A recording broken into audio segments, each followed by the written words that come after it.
Welcome back to the Listen Nissim show. I am your host Nissim. Right now it is August 21st, 2019. We're here in upstate New York at Sinai Retreats with my man Mario Pintucci. Thanks for joining us today. How are you? I'm good. Thank you for having me. So Mario and I go back to 2017 when we were exploring the Holy Land together on a cool trip called Mayor Israel. And here we are reconnecting 2 years later. And Mario has an incredible story. He has a music career, and he's growing in his Yiddishkeit. Why don't you start off with telling us where your grandparents are from? Okay, so do you want all even the non-Jewish grandparents? Give us everything. Okay, so I guess I come from a mixed faith family. Is that like a way to put that? My Jewish grandparents is my mother's mother. They are so my grandmother, my mother's side, and her family are from Germany. Originally from Spain. So my mother's father is from Peru, and his family's from Peru, and my father and his family are from Italy. They're all from Italy. Which city? Bari. In Italy? Bari. Oh. Where did you grow up? I grew up mainly in New York and also in Maryland. When did you move? When I was 14 years old. What was the reason? My dad got a new job. Oh. Yeah. What was life like in New York? It was fun. I think I grew up in the suburbs mainly, also a little bit in the city of New York, so I think like a pretty average suburban New York upbringing, yeah. And then back south? Then down south, yeah. Was that a public school you went to? For high school? Anything, everything. I went to public school primarily, and then for high school I went to a private school. What was that private school experience like? That was a great experience. I had an awesome time. I love that school. Was it catered towards any kind of religion or practice? Yeah, that's a Jesuit Catholic school. It's a Jesuit preparatory school. During your time in high school, how much did you know about your Jewish identity while going to this Catholic school? I always identified, at least the way to say this for me was like as partially Jewish.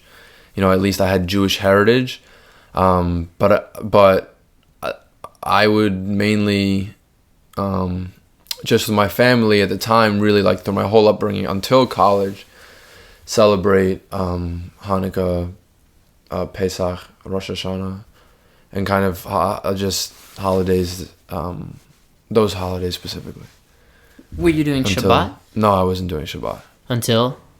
I didn't go to Shabbat until I was in college. I didn't have any Shabbat experience. So what was your process like choosing the college to go to? I narrowed it down mainly to schools that were kind of close by in the area. I didn't even really look all that far away. And then I kind of wanted something with a good location for jobs and internships. So I wanted DC or New York or something like that. So that's how I narrowed it down. And then GW just came up. And then GW? Yeah, GW just came up on the radar. What year did you start? 2015. In September, August. Yeah, August 2015. What were you going for? I was an undecided, I think, Columbian College of liberal arts. Like undecided at the time. And communications, actually, that I switched out of. Oh, you switched out of communication? Yeah, because it was all gen ed classes, and actually none of them had to do with communications. Oh, okay. Yeah. And then eventually, what did you move into? Then I moved into the business school. Which specific subject? So I got a BBA, so just Bachelor's Business Administration, and then within that you can get a concentration. So I got a concentration in innovation and entrepreneurship. Oh, wow. I got a certificate in that from Temple University. Oh, cool. A lot of cool entrepreneurship classes. Yeah, awesome. Opening up our minds. Yeah. New ways of thinking. So, what was your first Jewish exposure in college you were about to mention? My first Jewish exposure was Meor. So I met the rabbi who was with Meor at DC, was Rabbi Nati Stern, who was on our trip. And so he basically led me through the process of exposing me, starting out with my Jewish learning.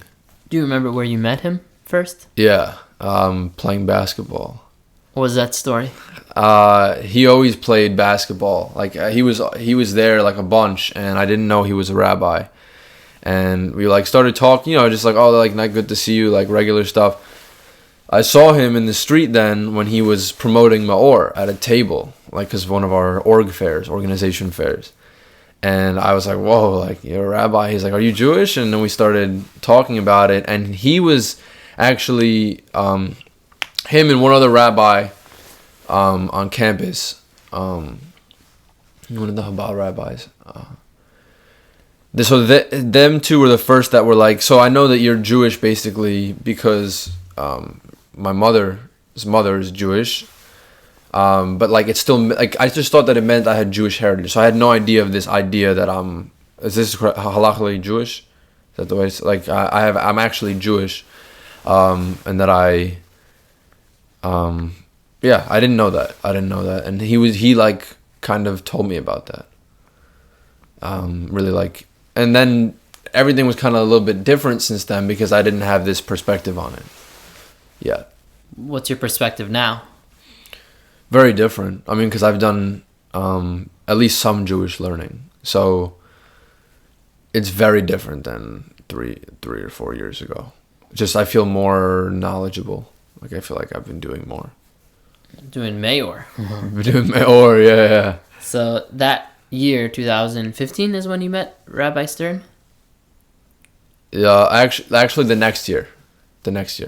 And then the following year was when you went on to the Mayor Israel trip. Yeah, so that summer we went to Israel.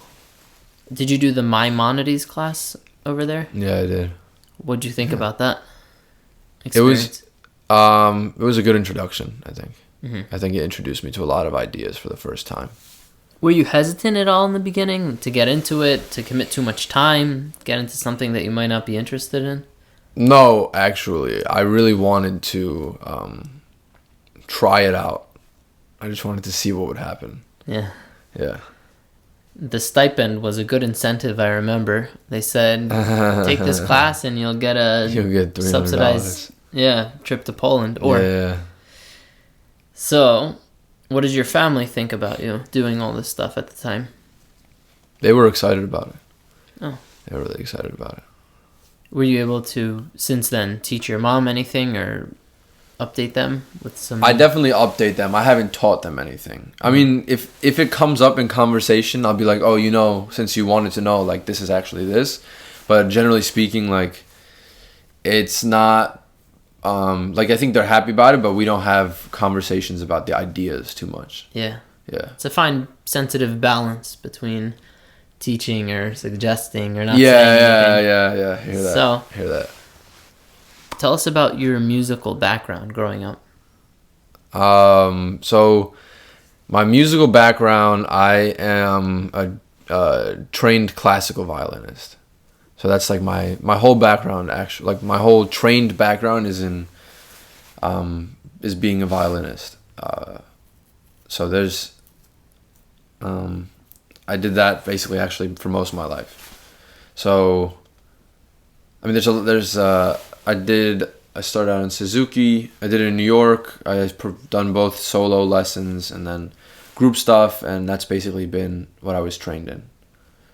Did somebody push you to do that? Yeah, my grandmother did. And her sister, my great aunt, Ruth, were big proponents of that. They wanted us to go into music. Do you remember feeling apathy or boredom towards practicing? A ton of apathy, especially around the age of 8 or 9 until adolescent years. I just remember feeling, before I really got a hold back on it, I feeling a lot of apathy. Yeah. And then you went to college. When did you stop practicing violin? So I stopped. I guess I could say I've officially stopped for now. Hopefully, because I want to keep doing it. I stopped my senior year. I didn't join the orchestra. I'd been in the orchestra for 3 years. I decided not to join, so I was only at that point playing for fun. I had no formal lessons. I had no orchestra anymore. Being musical, did it ever or now shape the way that you interpret life experiences in any way? Yeah, 100%. Tell us. So I don't know if you have this, maybe you do. I can't do like anything without like some sort of music. Like even like simple things, like there's songs going on in the back of my head, and like if I look at like nature, I hear, the soundtrack that I like from somebody's song that I like. Right. So it's just that it's maybe that happens to many more people than I even think, but it's definitely almost impossible for me really to do like too many things without music. Yeah. Like it just becomes a part of every day. Like the way I see things, like I, sitting around like drumming my hands on stuff. So like there's a lot of different stuff that just kind of expresses itself like that. I would say actually even almost like some of the ways that like I play certain sports or like do certain other things, because there's this certain kind of like expression, like creative like way of doing some stuff, which is funny. Yeah. Yeah. We were playing volleyball. Yeah. And I was in the center and you were to my right corner. Yeah. So it's kind of like such a fun game. Yeah, it was fun. Maybe it's difficult to explain in words, but there's this musical rhythm going on here. To you throw it over, it's like a patterns, and we find this in nature, like you're saying. Because I feel like very coordinated with a volleyball, and I feel like you're very coordinated with the volleyball, and I feel like there's part of that comes from like musical, you know what I mean? Like some sort of musical interest or something like that, because like the touch is like almost like this very purposeful touch. Yes, that's a really good way of putting it. Yeah. So the point is, musicians, go play volleyball. Yeah, that's why I'm here. Spokesperson for volleyball. After your Mayor Israel experience in summer of 2017, tell us about that J internship program. J internship. Well, I can elaborate on whatever you'd like to know. Particularly, J internship was really for me a cool experience, and it was immersive. So after 8 more weeks of being at yeshiva, even though I guess it's a summer program, kind of a lightened workload, it was much more immersive, and getting to see what Jerusalem is like a little bit, at least. Would you ever consider living in Jerusalem? I would. Yeah, I would. Why? I found it,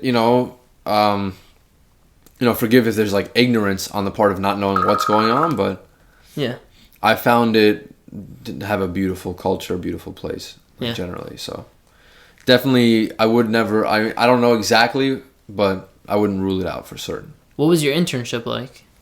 I had a media production internship. I liked it. That was very immersive. They took me around to film, actually. And I learned a lot about cameras and video editing. Any cool experiences you could share from filming? Yeah. I mean, we went all throughout the northwest portion of Israel, like all through Haifa on upwards, towards the border with Lebanon, Caesarea, all those places we filmed. It was like a documentary show. I think it's called The Holy Land, or I have to actually go back and look. But grateful for the guy who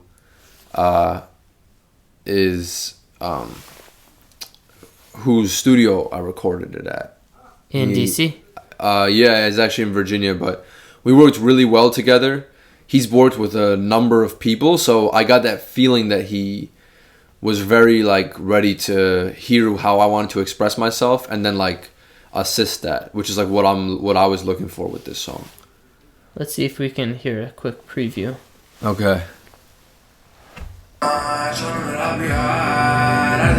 About something, you can keep that on your side. The hate shit won't get you nowhere. I've seen that, but I don't go there. On cloudy days, I wear big boots and I stomp around if it's snow there. What the fuck are you saying? What the fuck are you saying? Yeah, man, I'm getting paid. patient, baby, I'm getting impatient, yeah.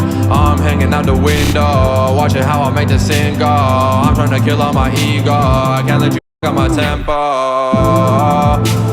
Out in the ocean, I'm 10 toes. I swim around like the wavy baby. I'm the wavy baby to the bell toes. I got permission to let go. I run with the dogs like it's Petco. I can't let you f*** up my leg room. I know you're not ready, but let's go. Then what the f*** you saying? What the f*** you saying? Yeah, yeah. What was one of your favorite lines in this song? Just for me, all the picture painting. Like, I think, you know, like that kind of like, I got permission to let go. I run with the dogs like it's Petco. It's just supposed to be like kind of almost a little bit ridiculous, funny, uplifting, but like just good humor kind of stuff. I think it's funny. I run with the dogs like Petco. Yeah. Yeah. So when you were recording in the recording studio, did you feel pressured? Did you feel chill? Did you have to retake a lot of the takes? Did you realize that you didn't prepare? No, it was awesome. We did it in 2 takes. Wow. We did it in 2 takes. The guy was like, "This sounds dope. Come in here." I had a great. He made it. He had a home studio, and like, he had built it over the course of the years. You could tell that he loves what he's doing, and it was just super cool. We had this dog that like insisted on like coming. Apparently, he was watching the dog for a week. He came in to listen to all the artists and would fall asleep listening to music. It's like, it was like, you know what I mean? It was like really like all put together, like for that song to kind of get recorded. It was a great vibe. What about the instrumental? You made it on GarageBand. Wow, which loops and sounds did you take from? I'm not how do you mean loops? Where'd you get your sounds from? Did you make them? Yeah. You know, with the little, I just used the different instruments. Yeah. I just, you know, just put together a beat. It's good. And thank you, yeah. The possibilities are really great with GarageBand.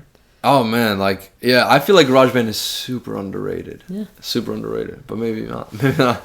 Yeah, I remember there being a lot of tempo manipulation and pitch. Simple marketing stuff that people generally want to do with their music, like you can do with DistroKid labeled music. Right. Because you can just put it on your Instagram, you can put it whatever, you can put it anywhere. Facebook, ads, all that kind of stuff. Right. Cool. Well, we wish you much success and we thank you for your time. Thank you. Thanks for having me. It's really cool. This is Nissim from the Listen Nissim Show, signing off.